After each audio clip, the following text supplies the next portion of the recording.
we have Ava over at MaceCom. She count? Who? Ava at MaceCom? Yeah. Our AI masters, our AR overlord masters.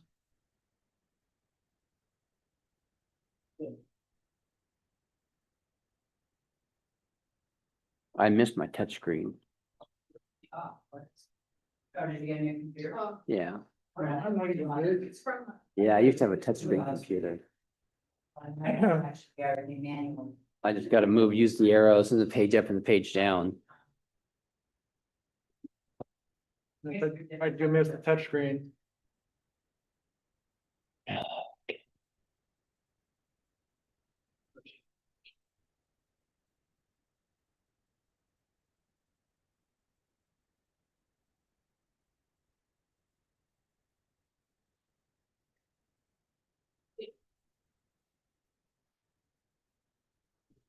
Officially dead.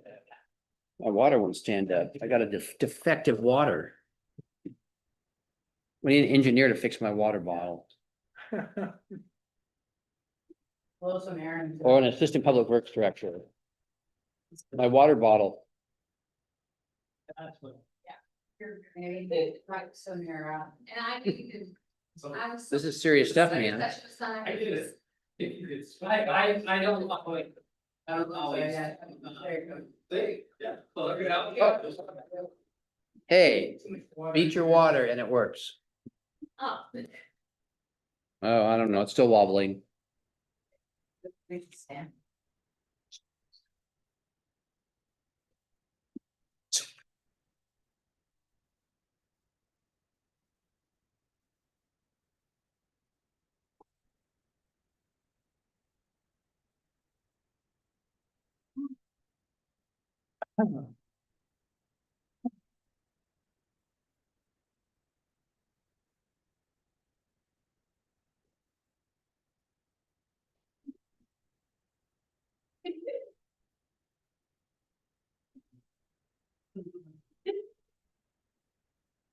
Wasn't that long ago, right? Are the cameras reversed now? I know, Or is that, they are reversed, right? yeah, Than what they used to be? I think so. You can tell? I don't Yeah, cause I remember I always used to be on the right side. On the screen. And now I'm on the left, like I would guess. Mary, Yes, I need you to verify for me, I was told by, so that she gave you her keys. Yep. Is that correct? Yep. Well, And I no. Mary gave them to me and I gave them to. the chain of command of the keys. I think so, but I will. You're on.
Packets there. for the I said regular that meeting. earlier, it was on, but Packets there. It's allowed. 5:43 on my clock.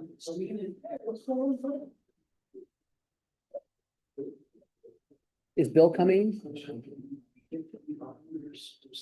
Oh, yeah, I saw that. What's that?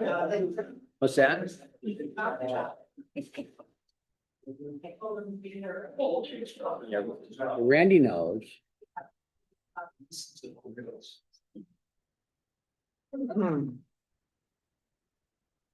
Did you get my message about it being? Yeah, yeah. I told him. Yeah. You. Making nervous at one time. I was talking to Joe about my blind eyes and the whole world. And That's what I was afraid of. So I was like.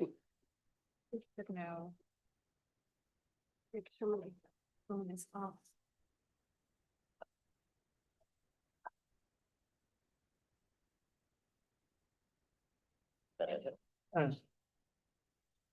Five, four, the longest minute. Um, Hmm.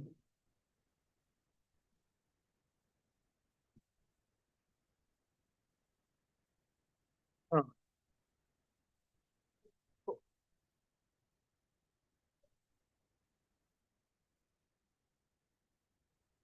You're fine.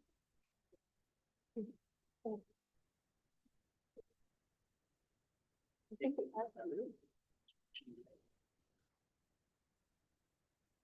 This Shelton Metropolitan Parks District meeting is called to order. Mary, will you do a roll call, please? Yes, I will. Board member Bush, Here. board clerk Stearns, here, board member Gilmore, Here.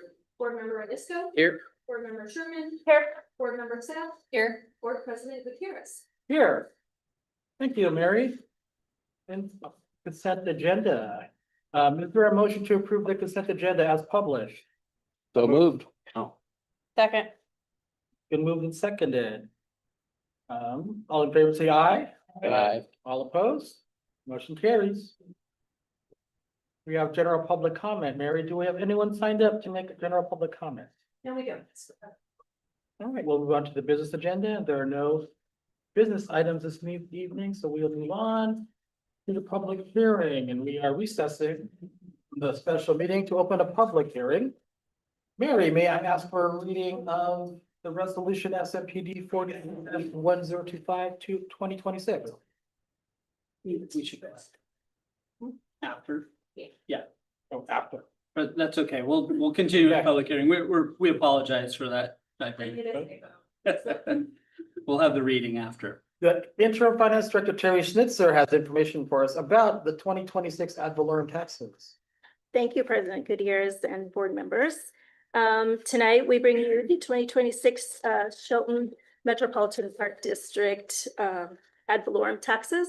And the resolution shows that we anticipate collections of the property tax levy at $633,069.02, which is an increase of $5,074.84 over the 2025 collections.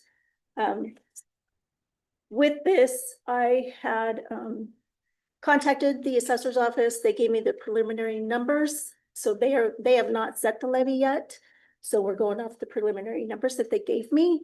And we're also going off of the 2025 collection for construction, new construction, and any other add-ons. So just wanted to clarify that. And so this regular property tax is $6,251.63 over the 2025 highest lawful levy. So with that, I could take any questions. Do we have any? Questions on the board? No, okay, so may I ask for a reading, Mary? Resolution number SMPD 42-1025. A resolution of the Shelton Metropolitan Park District of Shelton, Washington, setting the amount of the annual ad valorem taxes for calendar year 2026. All right, do we have a motion?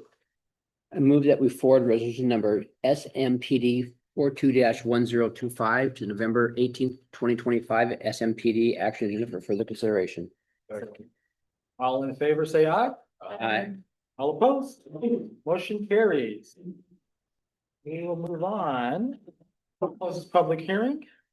And we are opening another public hearing for resolution number SMPD 43-102, 2026.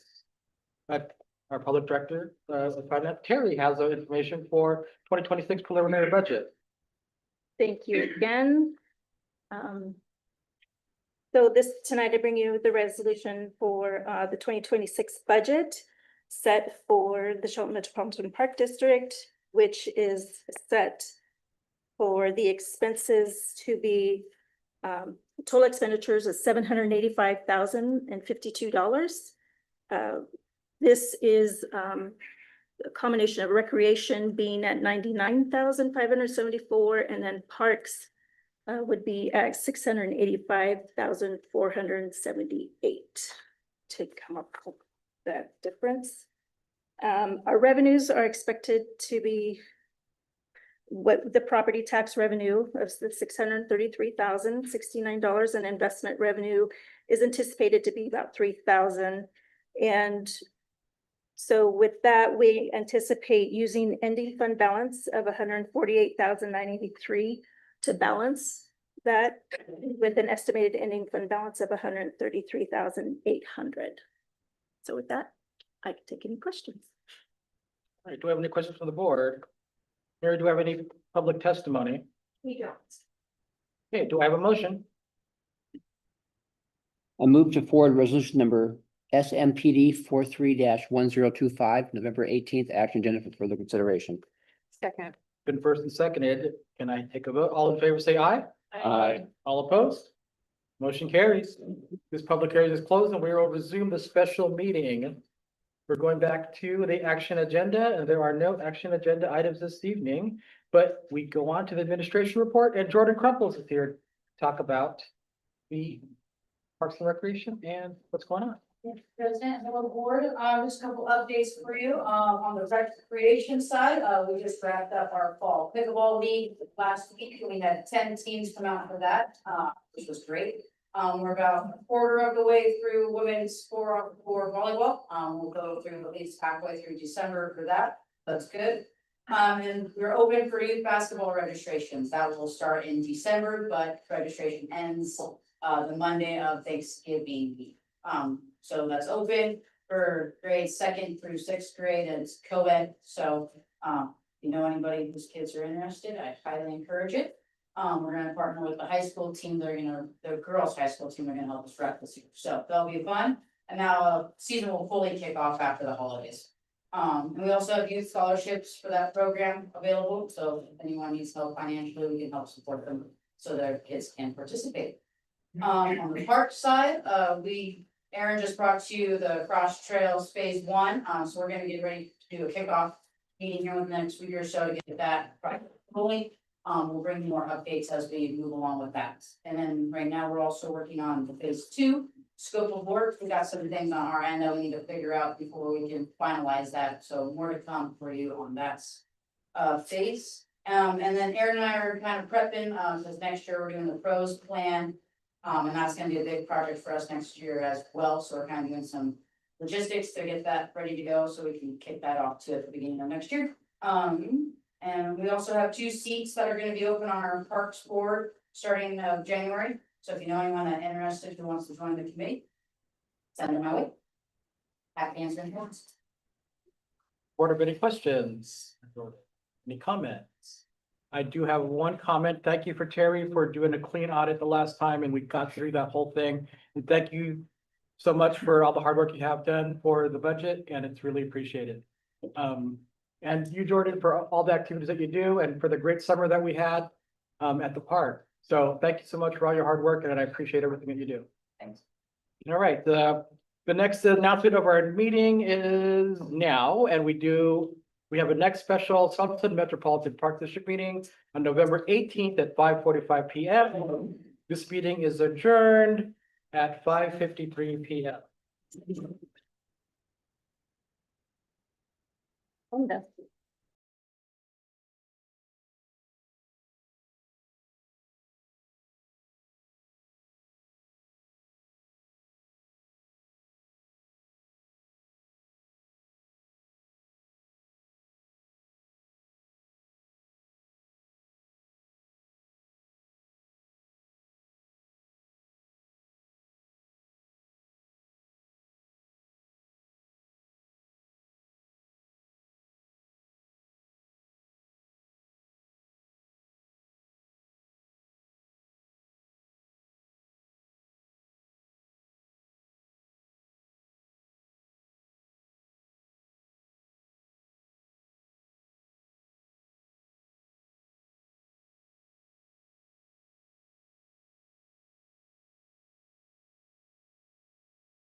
Good evening. Welcome to the council meeting of November 4th. If anyone in the audience is amplifying headphones, please raise your hand and we'll bring those to you. Not seeing any. Let's rise for the pledge, please. I pledge of allegiance to the flag of the United States of America and to the republic for which it stands, one nation, under God, indivisible, with liberty and justice for all. Amen. Mary, can you do a roll call, please? Councilmember Bush. Here. Councilmember Stearns. Here. Councilmember Fillmore. Here. Mayor Nisco. Here. Deputy Mayor Sherman. Here. Councilmember Sapp. Here. Councilmember Gutierrez. Here. Thank you, Mary. Council have any late changes to the agenda? We want to add 5 more items? No? Okay. City manager, any late changes? No, Mr. Mayor. Please. Do we have any council board reports to share? All right. Is there a motion to approve the consent agenda as published? Mr. Mayor, I move to approve the consent agenda as published. Second. All right, we have a motion and a second to approve the consent agenda as published. All in favor, say aye. Aye. Opposed, that motion carries. All right, the council invites the public to make comments on any matters of city business. Comments shall be made to the entire council, not individual council members. Please refrain from any personal or disrespectful remarks that create disruption of the meeting. If unreasonable disruptive conduct continues, you'll be asked to leave the meeting. Mary, anyone sign up for public comment? Yes, we do, Mr. Mayor. First speaker is Dean Jewett.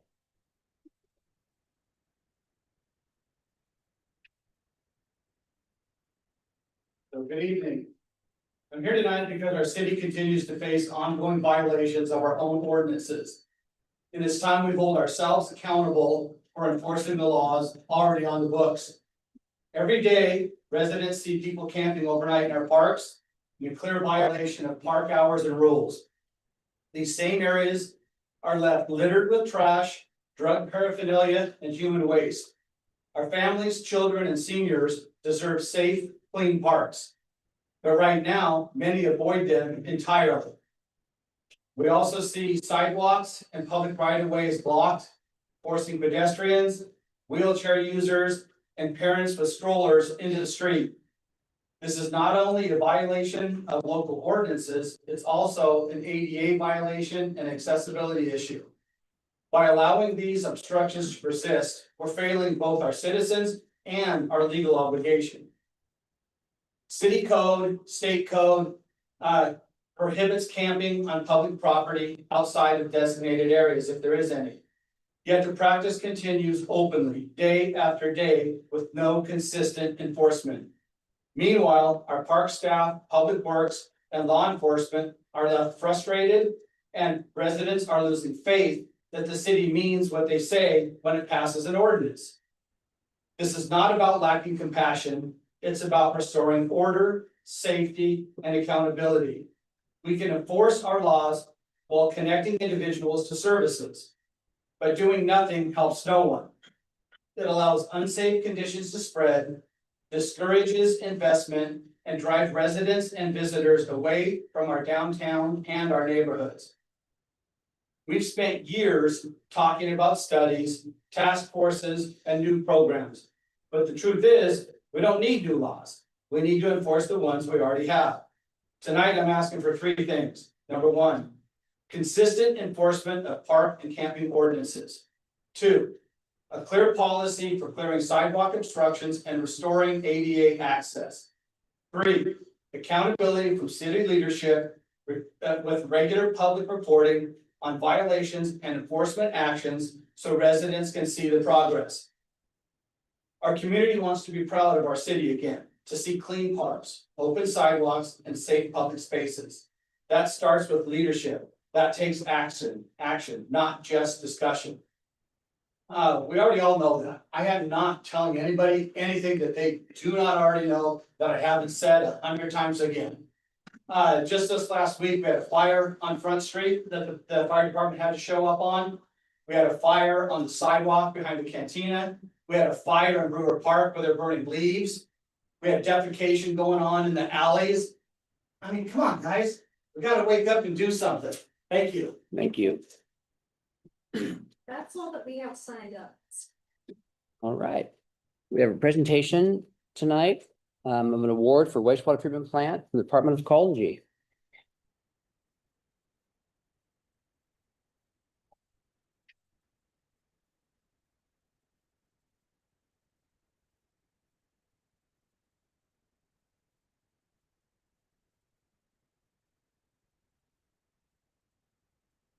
Good evening, Mr. Mayor, City Council.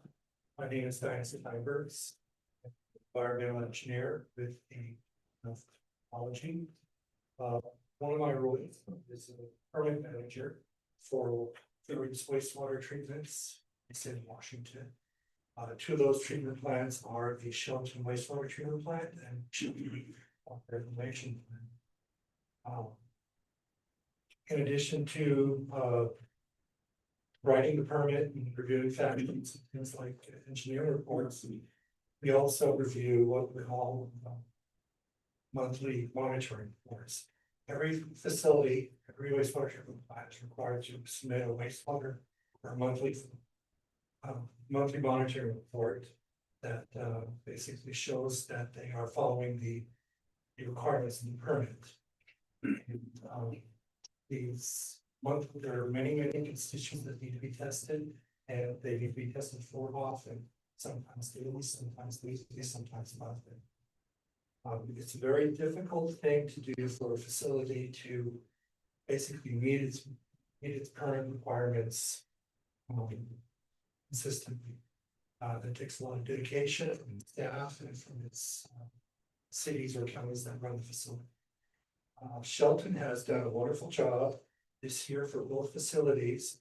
They had 0 violations for the year 2024. So what I have here is basically an outstanding performance award. This is the 3rd one in a row for the Shelton Reclamation Facility. And I have another one here for the Shelton wastewater treatment plant. This is 5 years, no violations. So I presented this to, I'm not sure, either staff or. Yeah. Yes, Brent, if you can, Brent, you can say a couple words and introduce some of the staff that work at our plants and get some work. Good evening, Mayor, Council, Brent Armstrong, Assistant Public Works Director. These awards are really the pride and dedication of the work that the crews do. Lucas Mooney, for one, is the field supervisor. We have Eric Osseth, Assistant Field Supervisor. Ethan Evans is a Tech 1, going to be testing for Tech 2. Don Walker is certified level 1, and Mark Hill, that is a level 3 operator. It's just it's showing how they care. They come in when it's the worst weather. That's when we have the most problems at the treatment plant, and their dedication to keeping us within our permit levels. So this is really their work. Right.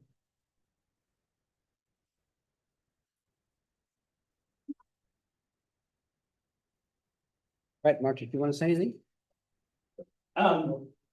Yeah, just a couple things, council. These are dedicated city employees that work outside of, City Hall at our treatment plants. It's not that, you've all been there, right? It's not the best environment to work in. But if you see them, you're down there, it's like a well-run, well-oiled machine. They know exactly what to do. As Brent Armstrong said, in the middle of the night, they get the call, they're on shift because they take this very seriously, and it's very serious work. And it's work that is critical to a community like ours. It's just one of our pieces that, of the large puzzle of a municipality. So I just want to express my gratitude to those individuals as well, because this is very important for our community.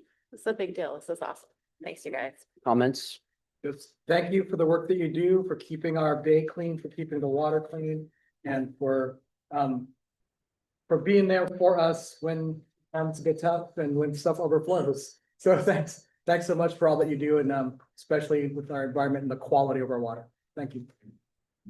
Thank you also for all your hard work and dedication to it. I hear Mr. Moody got some new certifications recently as well. And I know that year after year after year, this is really special. I've been to some conferences where some cities aren't even at our level. So this is really appreciated. You guys keep up the good work. Great job, guys. Keep it up. I like seeing 5-year awards. Those are all good things. Keep rocking it, guys. Thank you. All right, let's do it again.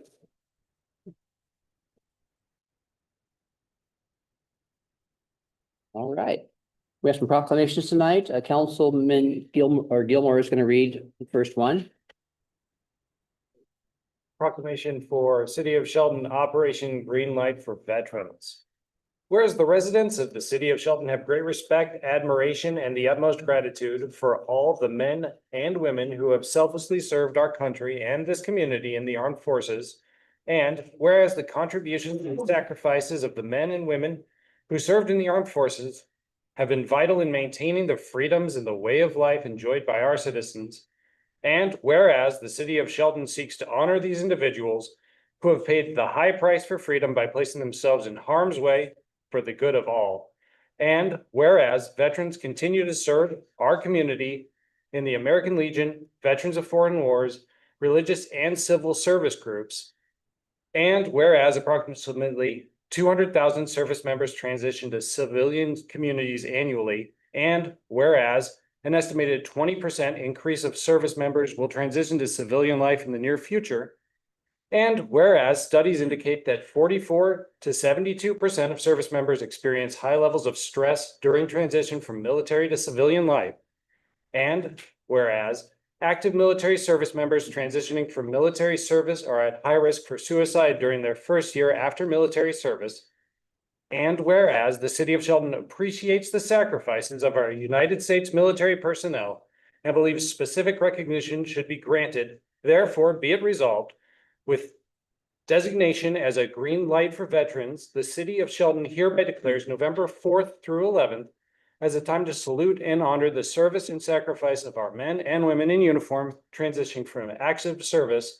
Therefore, be it further resolved that in observance of Operation Greenlight, the city of Shelton encourages its citizens in patriotic tradition to recognize the importance of honoring all those who have made immeasurable sacrifices to preserve freedom by displaying a green light in a window of their place of business or residence, to be signed by the mayor this day, the 4th of November. Thank you. And we also have 2 veterans on our council member and Councilmember Gilmore, and sorry, I'm having brain today, so thank you guys for serving.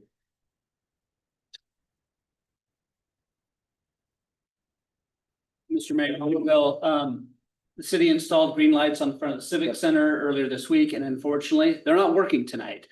We will get those working tomorrow, so we'll have green lights at the entrance outside the Civic Center, so we can recognize that throughout the month of November. So those will stay up not just through November 4th, but through November 11th. So please, as you're coming by the Civic Center, entering the Civic Center now that it's a little darker, we'll have green lights out front to recognize our veterans that are transitioning to civilian life. Anybody else have anything? I also want to remind us that we have reached functional zero for homelessness for veterans here in the city by having the New Horizons complex. And that we need to work together to make sure that functional zero happens for everybody, not just our veterans. But that's one thing that we can look and point towards, that this is a project of cooperation that we can continue to do to make sure that not only our veterans are taken care of, but everyone in the city. Thank you. Anyone else? All right. We have another proclamation, White Cane Awareness Day proclamation, and I'll read that one. Whereas white cane, which every blind citizen of Shelton, Washington has a right to carry, demonstrates and symbolizes the ability to achieve a full and independent life and the capacity to work productively in a competitive employment. And whereas the white cane, by allowing every blind person to move freely and safely from place to place, makes it possible for the blind to fully participate and contribute to our society and the lives they want. And whereas every citizen should be aware that the laws require that motorists, cyclists exercise appropriate caution when approaching a blind person carrying a white cane. And whereas Washington state law also calls upon employers, both public and private, to be aware and utilize the employment skills of our blind citizens by recognizing their worth as individuals and their productive capabilities. And now, therefore, the City of Shelton Council does hereby proclaim November 4th, 2025 as White Cane Awareness Day in the City of Shelton. I will sign that tonight. And Bill, would you like to have a few words? I always like to say a few words. All right. All right. Is there a microphone that You're can good. you hear me okay? I think. Here we go. All right. Sure, it's on. Sounds like. There you go. Got it. All right. Thank you, Mayor and City Council, for allowing me to say a few words on behalf of the White Cane Day proclamation. 1964, our President Lyndon Johnson declared October 15th as White Cane Awareness Day. And every president since has upheld that day for recognition for the White Cane Awareness Day. Now, one of the wonderful things that you have in Shelton is a Lions Club that supports not only the White Cane, but vision projects. And part of that, those vision projects is presenting to your local third graders a children's book called Grandpa's White Cane, which explains why Grandpa uses their white cane to the third graders. If you have not been to your elementary school and had an opportunity to talk to your future, I encourage you to do that. Those third graders are the most awesome little critters you ever encounter. Now, one thing that is going on right now, I have a new project that I would encourage everybody to take. I'm gonna leave these on the back table if that's all right. And it's called a vision etiquette. And on this paper, it folds up into a trifold, and you use a glue stick to put it together.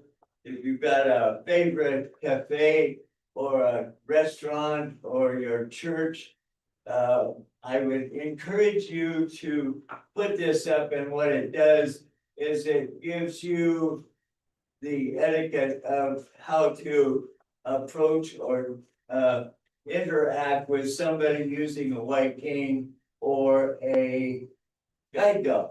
So please take the time to take a few of these if you have a spot for them and put them up.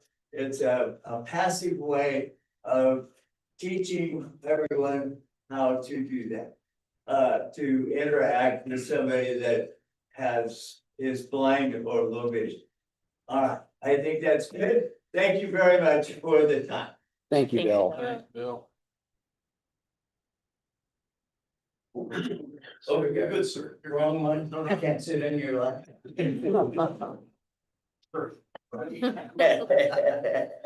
All right, now we're on to a business agenda. Our first item is from City Manager Mark Ziegler for information about a grant. Thank you, Mayor, Deputy Mayor, Council. I apologize, I don't remember the exact date when Chief Bakken and Abe Gardner with North Mason Regional Fire Authority visited us to talk about the mobile integrated health program. But I think we had overwhelming support that that was of interest to continue that service and expand that service within the city of Shelton. And so I have two agenda items for you tonight to consider. The first is the award of an Association of Washington Cities grant to the city of Shelton to help support that mobile integrated health program in the Shelton area. The grant is for $168,000, $168,774.97. It is only applicable through June 30th of 2026, unfortunately, but there may be another grant program or another funding source or a window open again for the next fiscal year. But again, the mobile integrated health program is a health delivery program that aims to increase rapid access to medical and mental health and substance use disorder care. They engage individuals to stabilize their current situation by attending to immediate mental, physical, and social health needs. Once that incident is stabilized, the team works to identify additional resources to appropriately and with other community partners to appropriately pass those people off, if you will, or get them to continual care. Referrals are accepted for the mobile integrated health program. Aids in rapid access to health care for individuals. Many of these individuals are they're in the system, if you will, or they're frequent callers to 911 for emergency services. They're in need of services on a regular basis, and they don't necessarily have those resources to get them out of that. Our normal EMS service just doesn't have the tools available to them, right? They're providing some immediate care, stabilizing somebody, and then if again they're stable, they're moving on to the next call. In this instance, we've got some follow-up with these individuals. So the grant applied for, forgive me, I have to recognize Abe Gardner, who put a lot of this together because he's got a lot of experience that I don't have. And so, and Abe and Bo are here as well, and they can answer any further questions if you have any. But this grant was to cover essentially two more positions within the mobile integrated health program. The first is a certified peer support specialist. So that's somebody with lived experience in recovery, behavioral health conditions, substance abuse, housing instability, provides authentic trust building support to individuals who are often underserved by traditional systems. The key responsibilities of that is the engagement, navigation support, crisis stabilization, any follow-up and coordination with those individuals, recovery planning, right? Like I talked about, it's making sure those people are getting the resources where they're going to get stabilized and get the services they need to get out of that system and that continuum. And then the outreach, and then obviously documentation. We have some documentation requirements with AWC with the grant. We also want to document this to essentially justify and certify that this is a service that is reducing some of our ER visits and some of the other EMS calls that we're seeing to hopefully reduce some of those costs and reduce some of the burden on those services. The other position is the Behavioral Health and Homeless Services Systems Coordinator.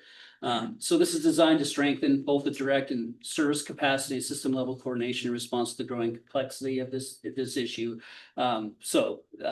Much of it is homelessness, as we all know. So this position, it's that kind of that gap within. We've got some mental health professionals, substance abuse professionals, but we don't have that overarching kind of coordinator position that's gonna run things, work with peers and other providers to make sure there's connections made, and do a lot of the data collection and things like that we need from throughout the mobile integrated health program. Again, this grant is available now for the city of Shelton. We can start billing against that now. It's $168,774.97. Bring it to you tonight. to potentially move forward to the November 18th action agenda. Do we have any questions for Bo or Abe? This is already a successful program being run in North Mason already. How long have you been running it in North Mason? 3 years. So, do you have any questions? I just want to say thank you for your hard work with this. And this also is reducing hospital visits and probably saving resources in the hospital as well. Perfect. Would there be any benefit to just waiving the three-touch rule and clearing this today? We can get the paperwork done quicker and get it off to AWC, certainly. I moved to amend to waive the three-touch rule and approve as written today. Let me get a reading first and then we'll do that motion, okay? Okay. Maybe a reading, Mary, a resolution 1407-1025.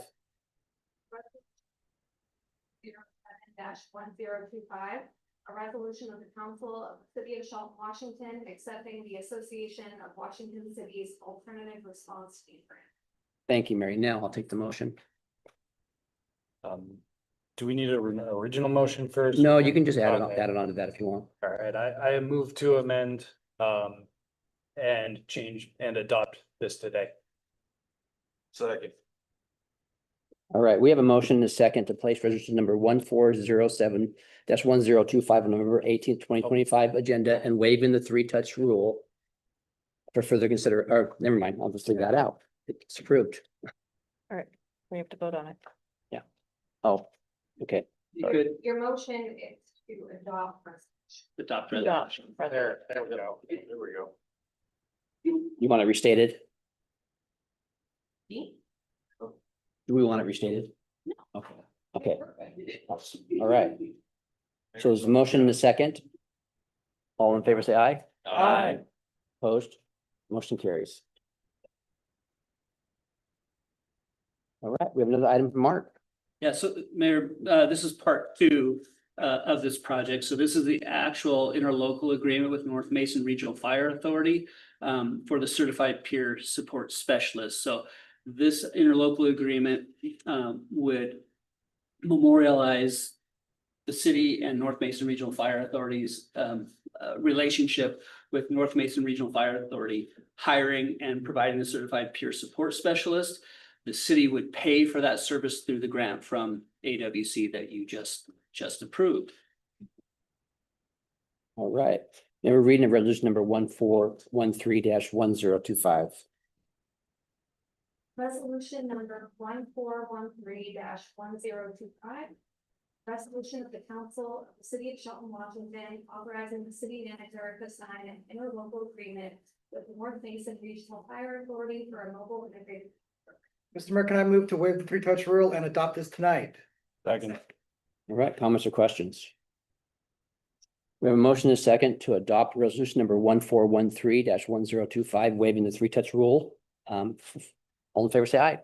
Aye. Opposed? Motion carries. Mr. Mayor, if you don't, Abe or Bo, Oh, if you want 10 seconds or 30 seconds, I don't want to put you on the spot, but No. Okay. We talked about the opposite. Yeah. Thank you. I didn't want to waste your trip down, No, Sheldon. thank you. It just allows us to get working that much faster. The hiring announcement will go out tomorrow. We just moved. Thank you for having some faith in us. We're gonna make some moves. thank you, gentlemen. Thank you. I will clarify, the other option is if the AWC grant isn't available, we're not successful on June 30th, there's something we can come back to the council to utilize the opioid settlement funds for. It's an appropriate use of those funds, so we want to make sure that, 6 months of this work simply isn't enough to make a difference, and we really want to have this continued long-term. So if that grant is successful, we want to continue to do that. And then there's other partners we can build into this relationship to hopefully support this even longer than those funds that we currently have in place. Sounds great. Thank you, gentlemen. Thank you. All right, we have another one from Mark.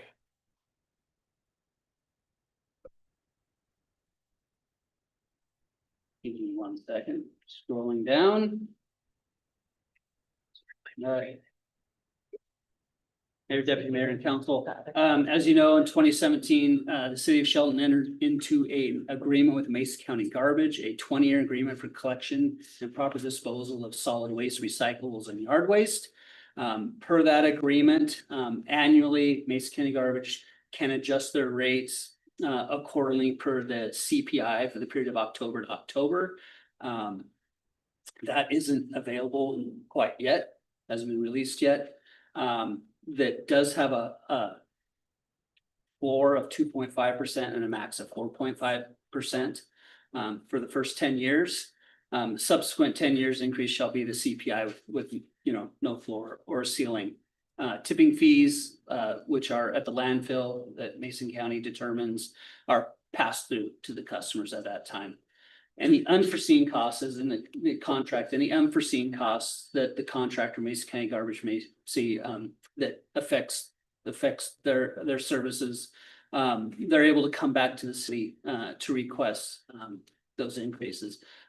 Those might be taxes, government fees, surcharges that weren't in place at the time of the contractor might come forward.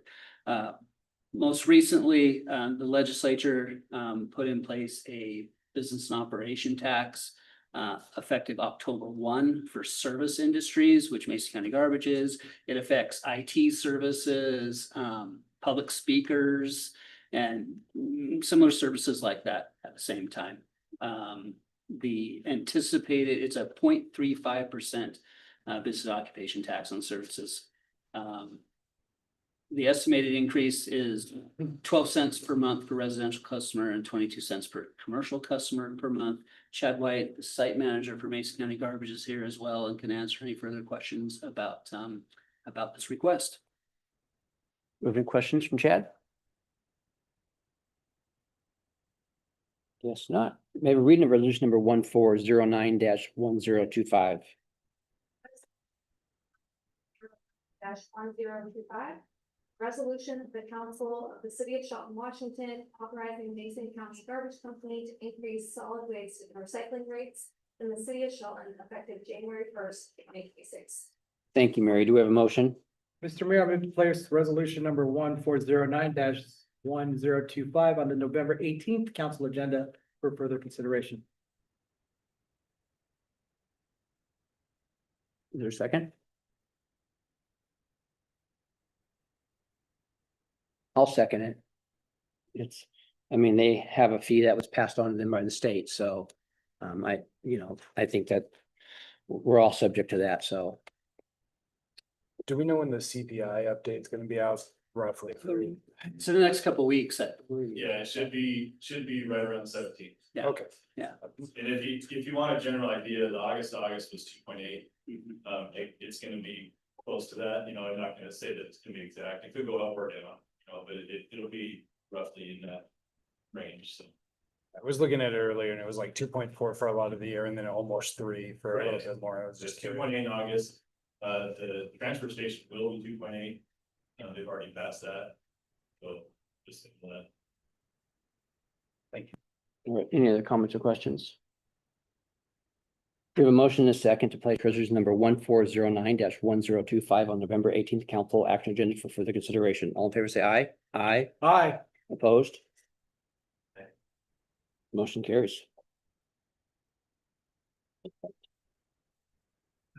Our next interim community and economic development, Jason Dose, has information for us about updating the municipal related special events.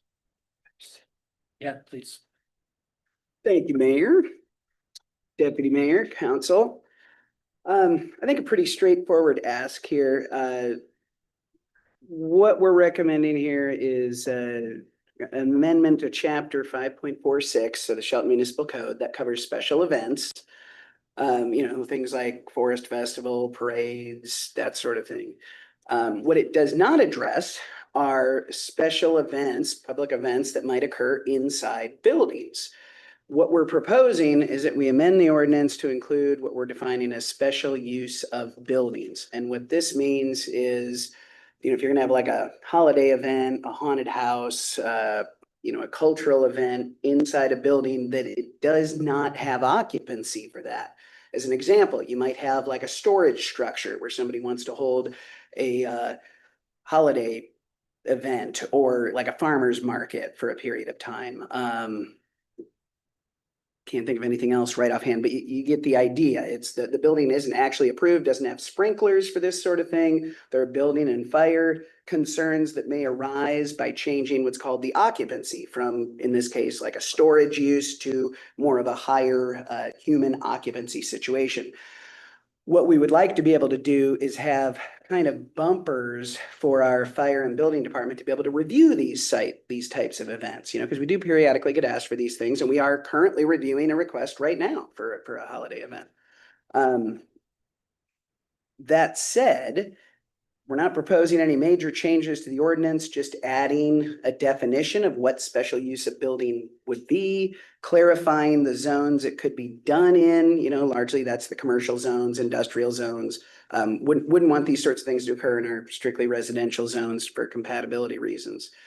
It does put some bumpers, sidebars, if you will, for the length of time and duration of events, but that's really about it. What we're asking is that you put this ordinance forward to your next regular meeting for action.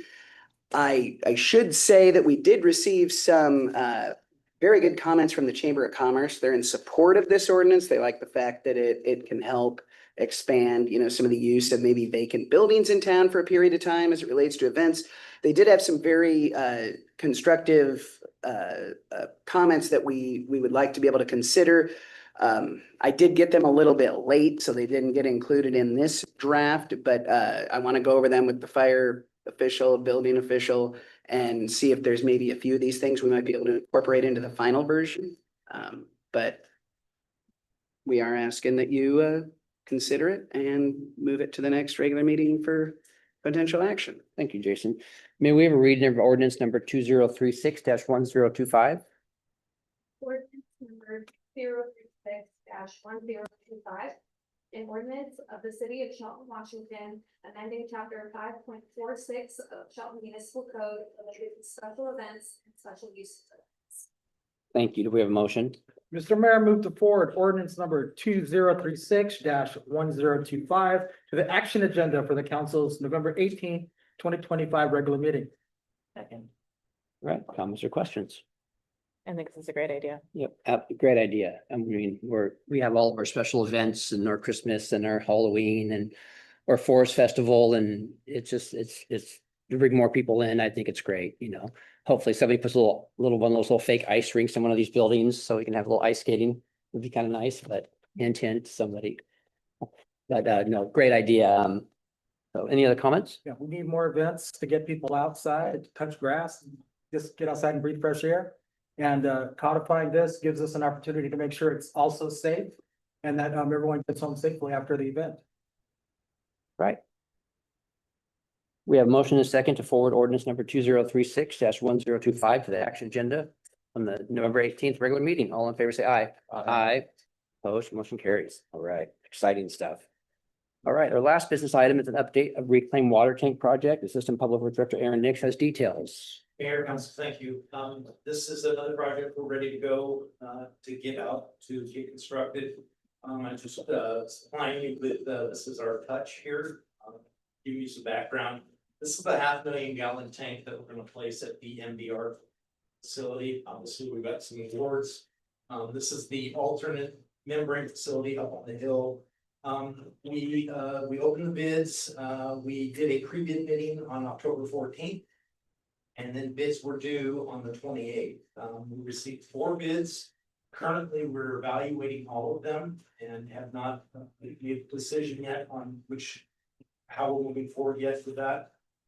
But I just wanted to bring this forward to you so that you have an idea about the project. I've talked to you in the past about this. Remember we did some mitigation out there with regard to the gophers, those things. That project is complete. Now we're ready to move forward with this. The engineer's estimate was about 2.7 million for this project, and we got a range of about 2.2 up to 2.9. So no decisions tonight. Just wanted to bring that forward to make you aware of the bidding process and that we're continuing to consider. I'm happy to answer any questions. All right, we have a motion.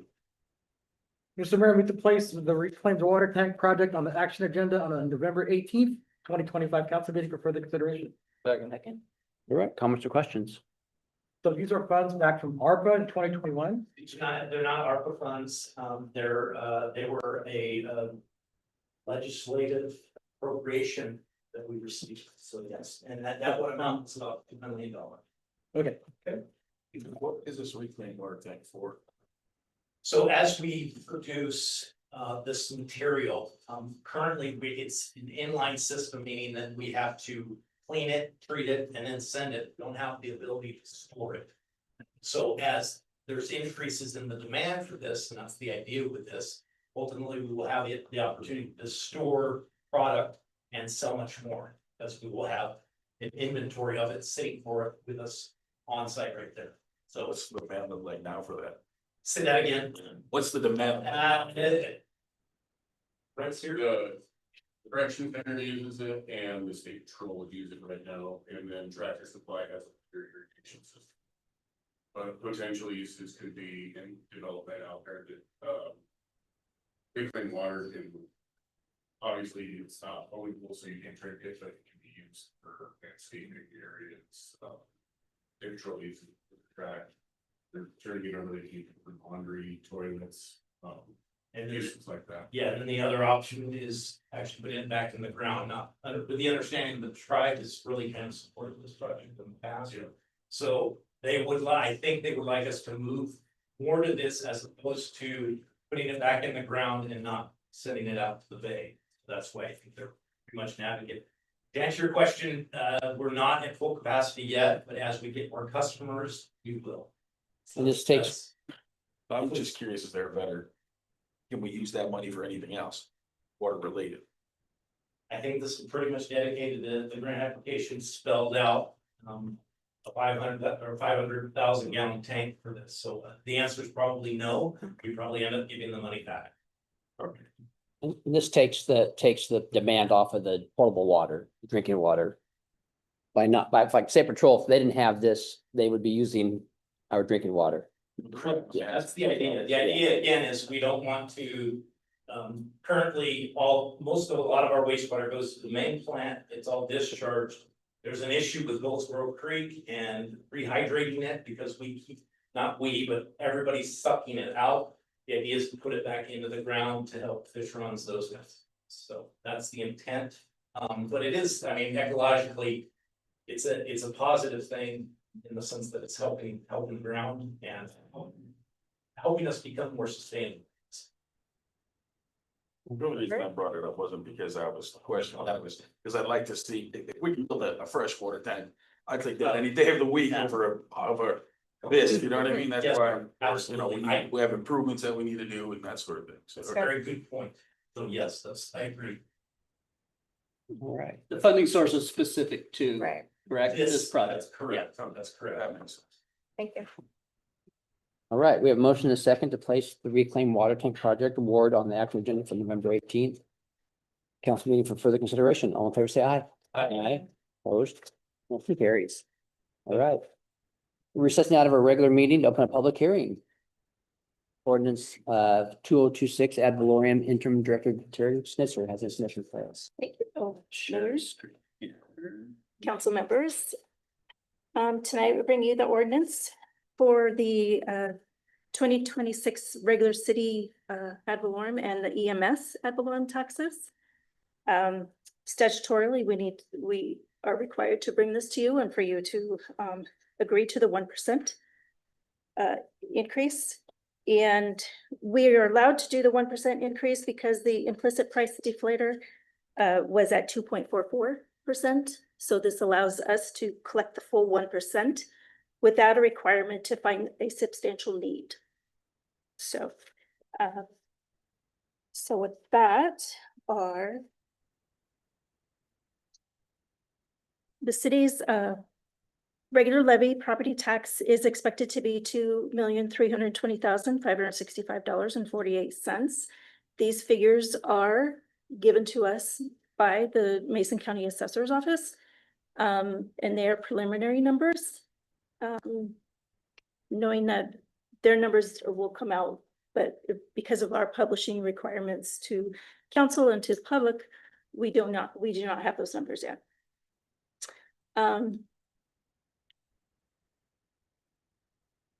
So this is an increase of about $22,915.85 from 2025 highest lawful levy.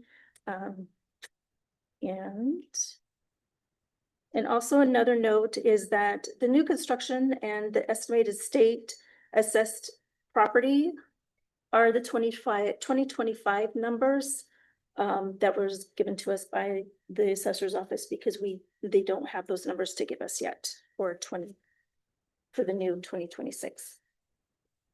And for the EMS levy, it is set at $590,650.69, which is about $5,832.75 from 2025 highest lawful levy.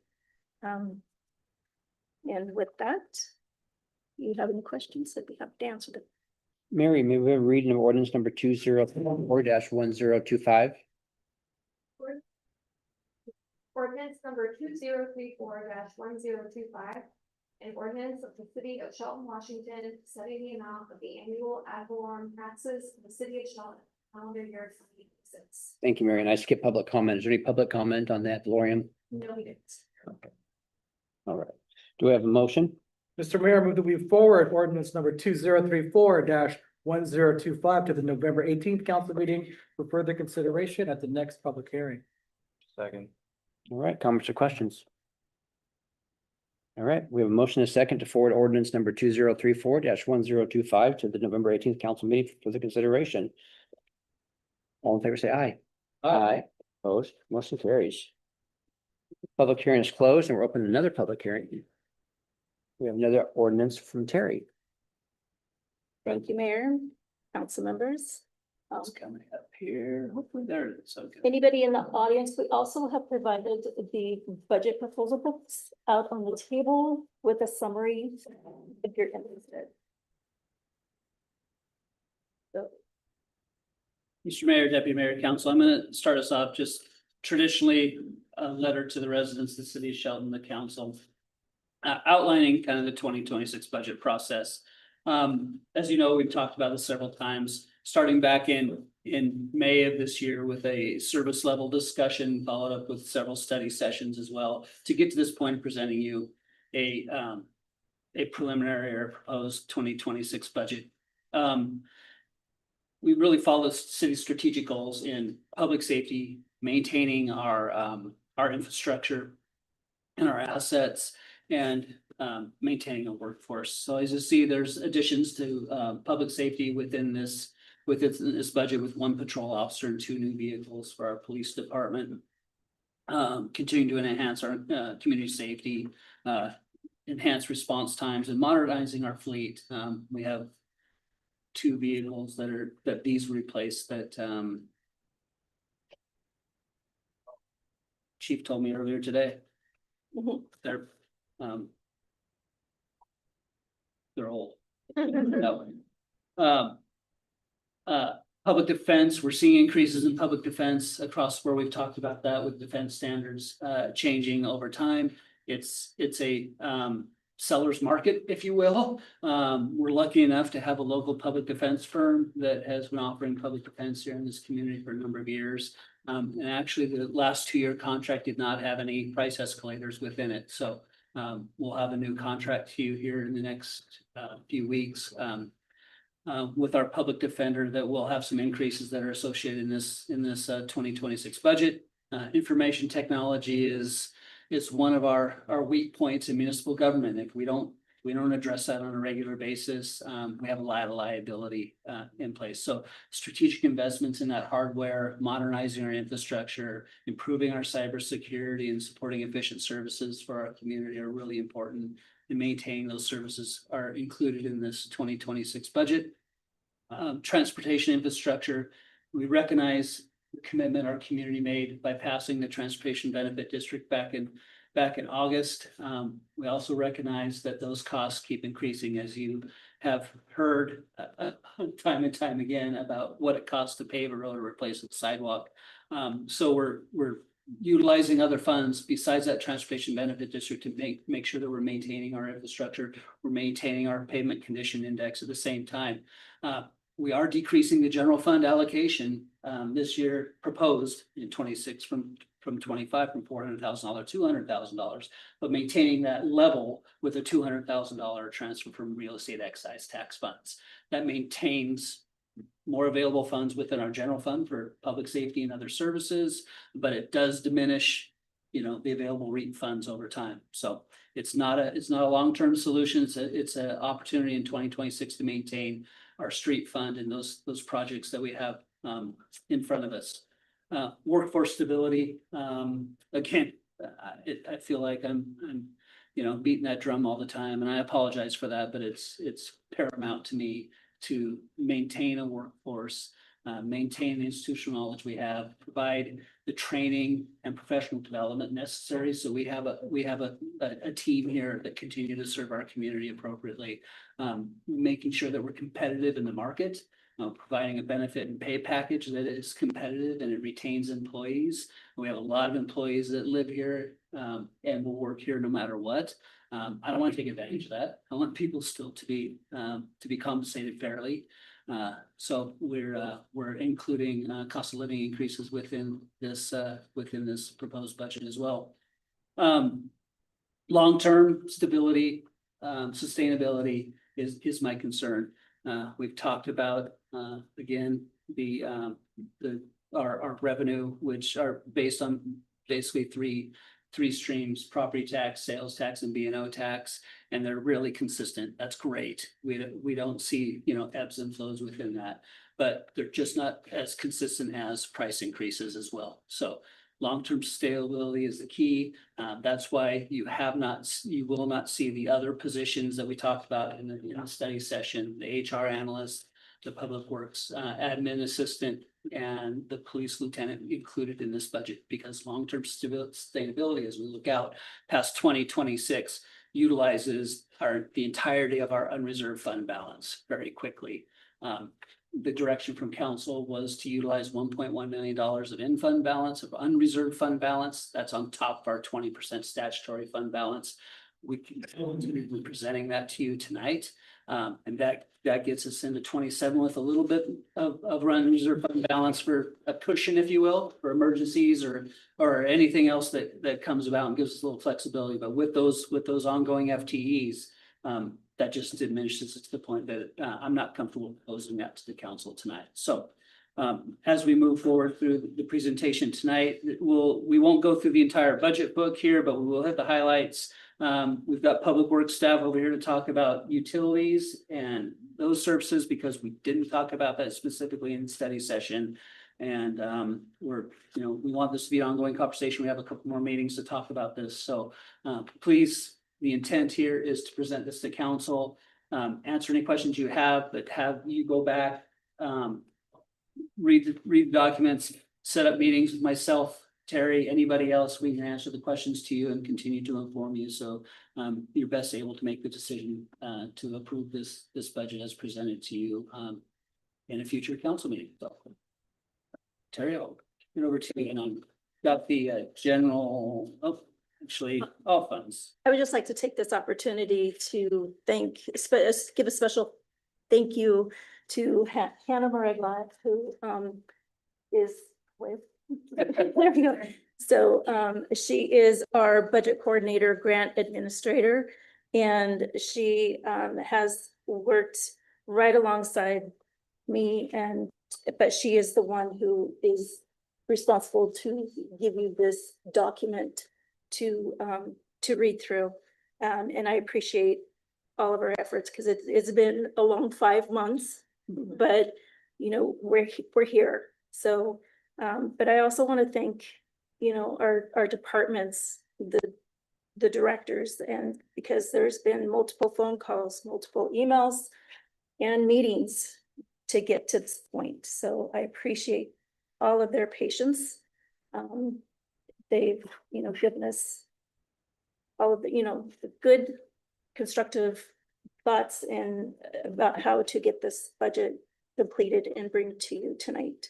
So with that, so for our 2026 budget, I'm on page 3, which is, and it shows the total expenditures for all funds, which is, excuse me, 37,528, 37,528,000. Better. Yeah, sorry. I had to put my glasses on. So, with the general fund being almost 17 million. And so, I'm gonna just jump into the general fund, which is, going to, page 4. And 5. But with your document that you have, I put together a, budget proposal summary of the booklet so that we can maybe streamline it a little better, because the items that are highlighted in the yellow are what we discussed on September 23rd at the study session. So if you don't mind, we can accept those as they are and then discuss what all the other items. Okay, great. So, for the general fund that we have, again, proposed almost 17 million. And, but our revenue is expected to be, about 15,800,000. So we are using the 1.1 million of ending fund balance. And throughout page 4, you will also see that all the other funds are pretty much using ending fund balance also, mostly for projects and one-time expenditures. I did want to touch a little bit on the FTEs, and Mark may chime in here. But we wanted to note that the city manager's office is down 0.5 FTE. And then the police department increased by 1 FTE. So overall, just an increase of a half FTE throughout the city. So this budget is developed with this pretty much the same staff levels as in 2025. And did you want to? I will. I just want to, I'll point out in 2023, 69.45 FTEs within the general fund. We're at 66.83. Those include two department director positions at that time that are no longer filled within the city. So services and requests for services continue to increase. Our community continues to ask for increased services and increased service levels, and we're doing that with less staff than we did that in 2023. So I recognize that, but we are addressing public safety the best we can, adding staff there to continue to maintain that as the council's priority. So then on this summary sheet, I'll just go down. So the city clerk, we didn't, and the column with the dollars is just new additional requests. So, but the city clerk, they didn't have any new additional, but they did have a decrease, and that was due to the reorg between the clerk's office and the city manager. So we combined the communication specialist in the clerk position and added a confidential administrative assistant. So obviously puts a little more burden on the clerk themselves. So you may see a little less communication coming out of the city, but we felt like there's critical services within the clerk's office, including public records that are have high liability, as well as support for the council, open public meetings, minutes, records, and support of the manager's office at the same time. And those are our priorities within that department. So within the city manager's budget, we added 168,775 for the mobile integrated health program. That was also mentioned earlier tonight. But 88,775 is a transfer from the opioid settlement money that we've been receiving. So a portion of that is paid for by that settlement money. And that's to reflect the second half of the year when the grant expires. And obviously, we wouldn't need that if we're successful in the next iteration. And then Mark's been talking to council, for many months now that the increase of public defense professional services, we need to add that $50,000 for continued services, as well as the $40,000 for prosecutor professional services. Did you want to touch any more on that? It's pretty straightforward. So the community economic development, they didn't have any increases, but they did have a decrease, and that was only because the comprehensive plan for 2025 was completed. So there was a big drop only because of that cost for that plan. And the finance department, this is more IT. We've already discussed that at the September 23rd meeting. Fire and emergency services. This is just based off of the assessed valuation, EMS. And then. I will, yeah, I do want to jump in and fire emergency services. As you know, we have an interlocal agreement with Central Mason Fire. And it's not a favorable agreement for the city of Shelton, frankly. When that was executed back in 2016, I believe, somewhere in that realm, the city pays Central Mason Fire the same property tax they would collect if they were collecting within the city of Shelton. We also provide a building and maintenance of that building, the operations, then we pay for certain apparatus, 50% of certain apparatus that are purchased as well. It's not a favorable contract for the city of Shelton. I would recommend, been recommending that we work towards annexation, where Central Mason annexed the city of Shelton. We extinguished that ILA, and they were the taxing district for fire services within the city of Shelton. So there's some leadership changes at Central Mason, so I'm not so sure that will happen over the next year or so, but I think Chief Snyder and I have had some discussions about that. I'm going to continue those discussions so we tee that up so we can get to a point where the board, Central Mason board, and the county, the city council can have some discussions about earnestly going to a vote of the residents within Central Mason Fire, as well as the city of Shelton residents. It would have to be voted on by each constituency. So then I'll jump down to the non-departmental, and this is just because these expenditures just really don't live within a specific department, and that's why we call it non-departmental. So we have the debt obligation bond for the fire station, which is $130,475, and then we have possible obligations for the payroll benefits fund that could be paying for the buyouts for sick leave, for I'm blanking. Self-insurance for Yes, for unemployment. Unemployment, thank you. For unemployment and employees who are in that, and then the firefighters pension fund of $50,000.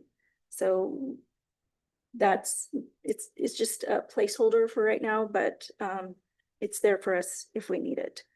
So then the $10,098 for fire insurance transfer. This is a request we asked the state based off of the number of firefighters we have working for within the city. And then this is once we receive that, SAO says we have to transfer it over. So this is to account for the expenditure to transfer it to. I have a quick That is the fund. question or statement. So the 220 for the supplemental funding for the street officer, this is what normally we would fund out of the general fund, which is usually around 400,000 or 500,000. So this is a reduced in services on our roads. Well, we're gonna make up for that with refunding. Okay. In 2026, but again, it's fund balance within the REIT fund, depending on real estate sales. The one limitation is we're limited on how much of those REIT funds can be used for maintenance and operations. So I think it's up to $1 million, which we don't have, or 25% of the It's, you can Total only, collection. yeah, you can, total collection for maintenance projects. Yeah, So we think we'll be back up to the $400,000 range then? That's Correct, the TBD? correct, yeah. Okay. and so the REIT funds would, maybe used for the capital projects, right?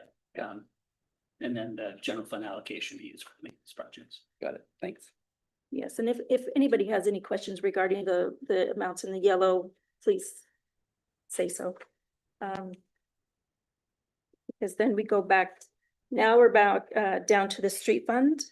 And I will let Public Works speak to those. Good evening, Mayor, Deputy Mayor, Council. Jay Harris, your Public Works Director. I have Brent Armstrong here, our Assistant Public Works Director. So on the street fund for 2026, we have $30,000 allocated. This is from REIT 2 funds for the Railroad Avenue paint improvements. The red paint needs to be replaced in some crosswalks. We want to try to use a better paint in the medians so we don't have to do it as often. We're hoping we find a product. The crosswalk paint is really good, very stable, but it's very expensive also. So we're going to be doing some work on Railroad. We also have $100,000 for in-house paving with Mason County. We haven't looked at the exact neighborhood yet. If you remember in 2024, we did Front Street down here. I'm sorry, 2023, 2024, we're up on Capitol Hill. We were up in the Mountain View zone this last summer. And we try to move around the city a little bit with the in-house paving with Mason County. That went very, very well. And I didn't get the backside of mine copy, Brent. I gave it to you. So also in the capital improvement fund, this is still streets that we're going to forward $200,000, $100,000 from REIT 2, $100,000 from TBD. This is for the street tree and sidewalk project. This will enable us to hopefully, if the estimating is coming in right, we're going to be going to bid soon, to be able to take care of the majority of the spots downtown. There's some on Coda, some on a few of the side streets, and a whole bunch on Railroad. When the bids come in though, we can gauge that. The bid schedule set up so we can take some money out of the project, maybe not use all this if we decide, if the bids come in higher or lower, so we can sort of move that package around. This is just a budget, a placeholder for the engineer's estimate right now, so we can move the project to bidding. And then we have $500,000 for Olympic Highway North using traffic impact fee funds. So the traffic impact fee funds can only be spent on capacity projects. So we got a grant from the Transportation Improvement Board of $3.6 million to go improve the pavement conditions up there. With that, and we spoke to you about some of the cross sections in your study section. We're adding bike lanes as part of the grant. We have to put bike lanes on the roadway. We're also looking at some signalization improvements at K Street. That with the bike lanes, especially if we go up the two-way bike lanes like council was talking about, we're going to have to do some improvements there to the signal controller to allow that sort of thing. And it's likely we're going to put in left turn permissive yellow flashing arrows like we put in at the high school that allows the left turns to go in and out with that. That's it for the street projects. Does anybody have any questions? And I just hit the highlights. I didn't hit every one of them. Okay, Brent, you're up with water. So, water we have, as joint with, several other utilities is a new construction inspector. It's split out between water, street, sewer, storm to help with inspections as well as projects. So we can kind of do more of our in-house inspecting.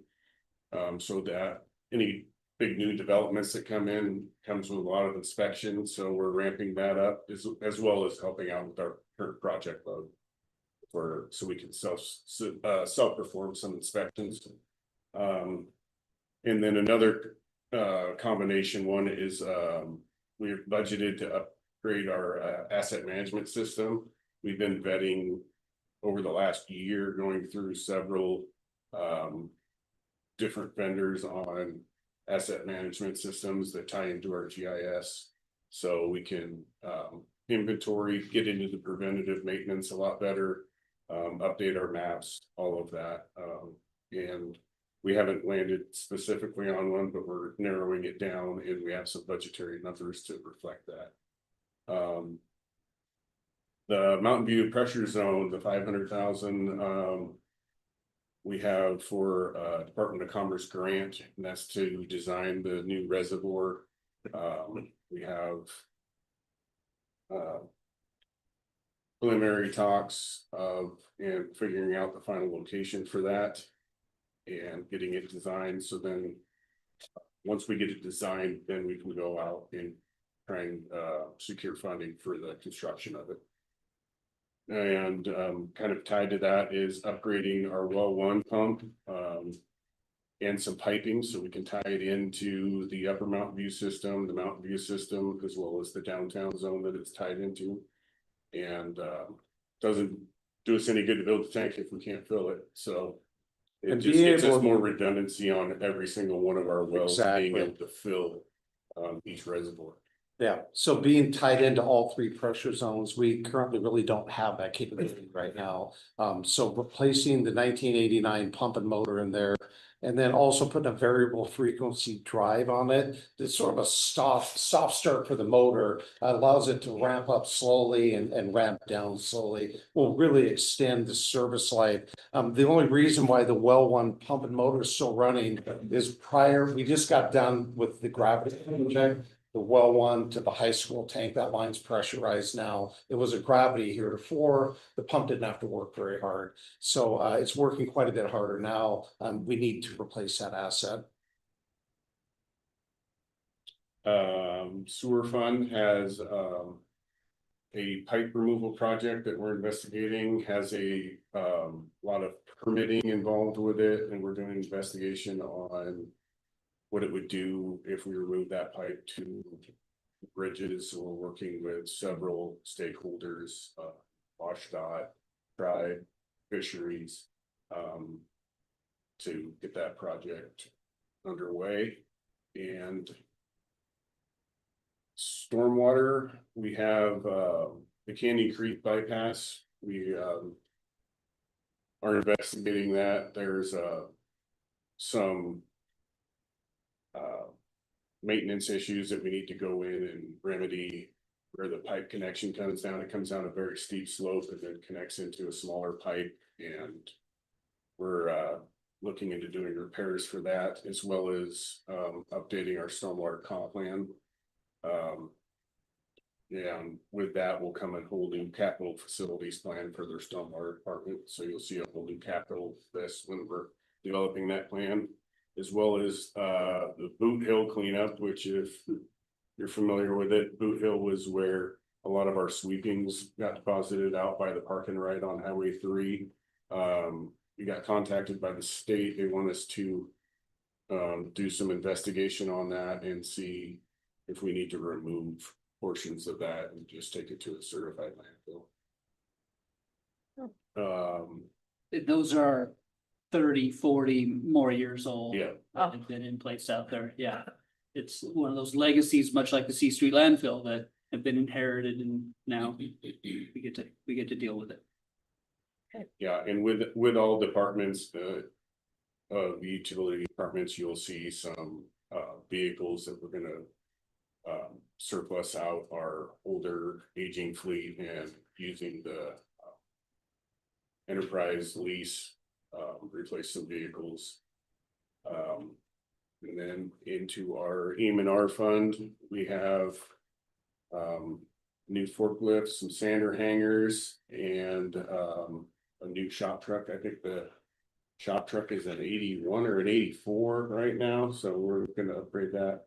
And then you'll see at the bottom, the backhoe loader and hook lift truck are just rollovers from last year, because it's taking that long to get those type of vehicles. So they're ordered, but they won't arrive until 26. So if there's anything on this list that I didn't touch on that you have questions on, I can. Have any questions? The Mountain View Pressure Zone Reservoir, that is the tank that, the 2.5 million gallon tank that we're gonna need in the future for growth, correct? Yes, Yes. and we're looking into options to be able to build it next to our current Mountain View Yeah. Reservoir. But we also want to look into being able to utilize it in the upper Mountain View and Mountain View zone. It takes about 3 years to build that, correct? By the time we get Design it.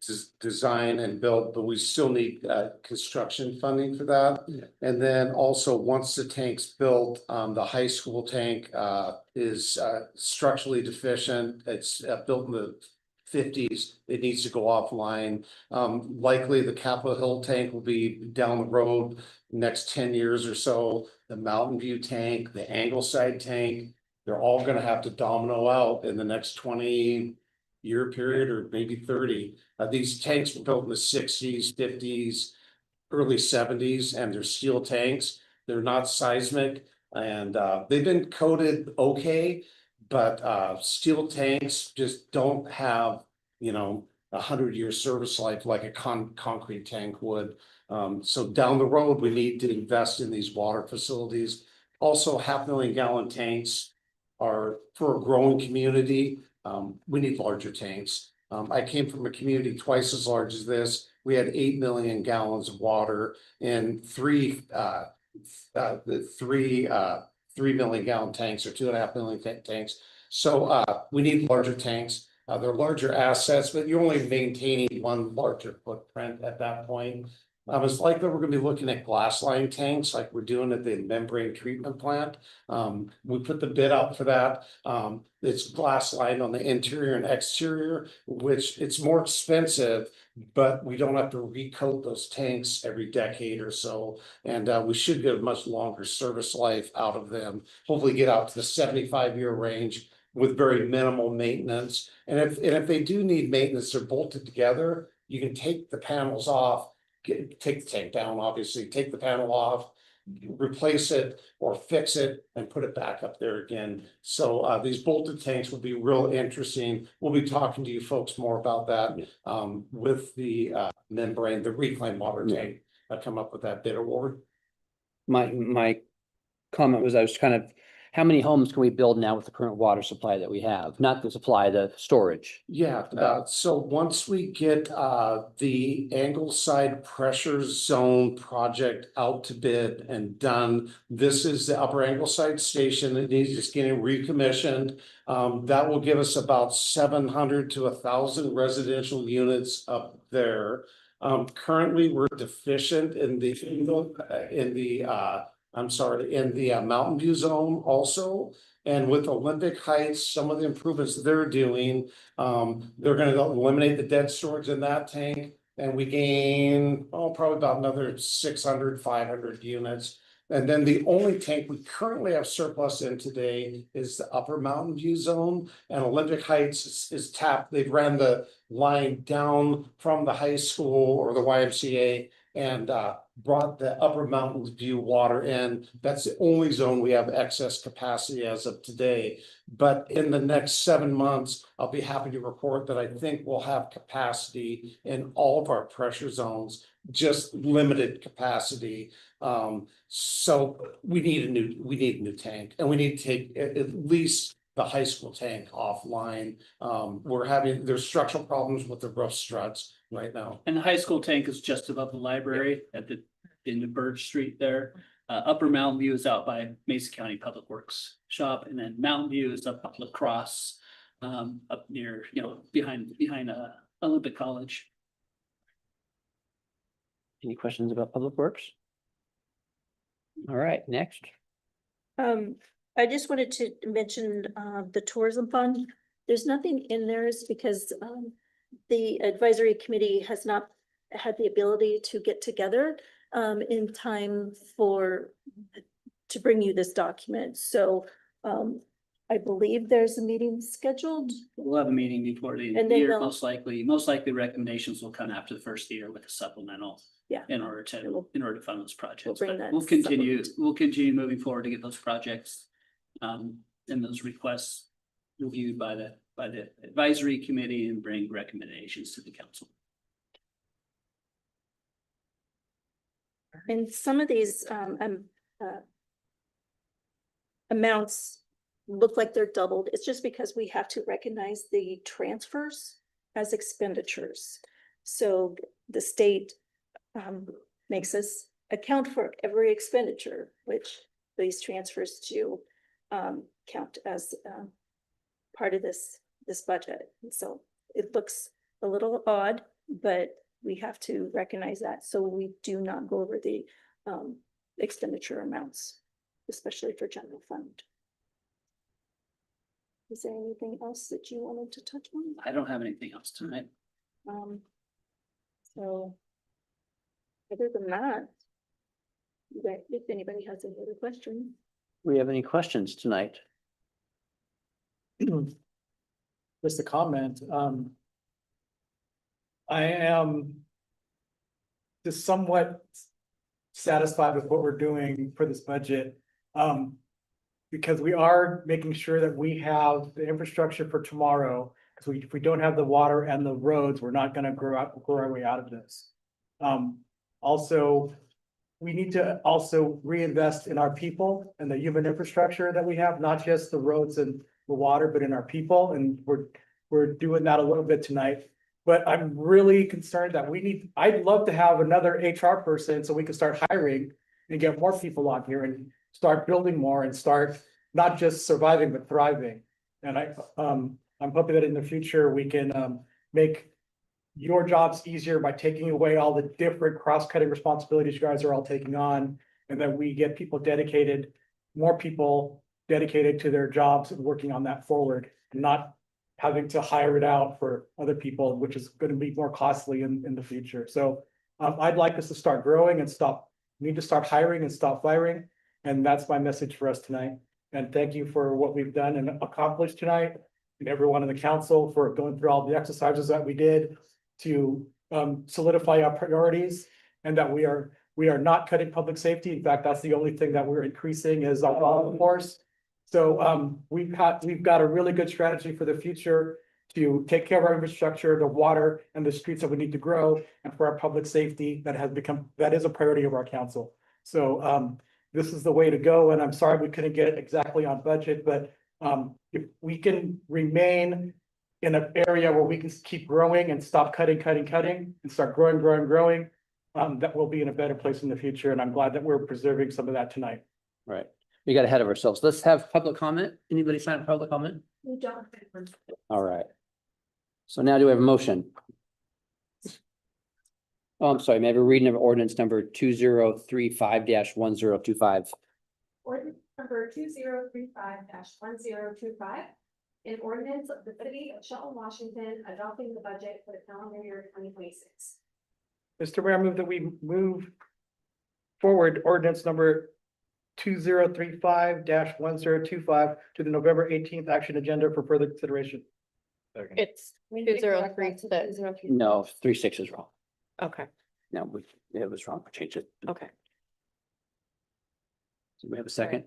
Yeah. Second. All right. Now we're at comments or questions. Thank you, Terry, and your team for all your hard work, and I know you've picked up a lot after Mike left us, and you've been doing a great job. And also, I forgot to thank Jay and also for his hard work with the sewer treatment plant and everybody involved in management as well. So, but anybody have any questions or comments?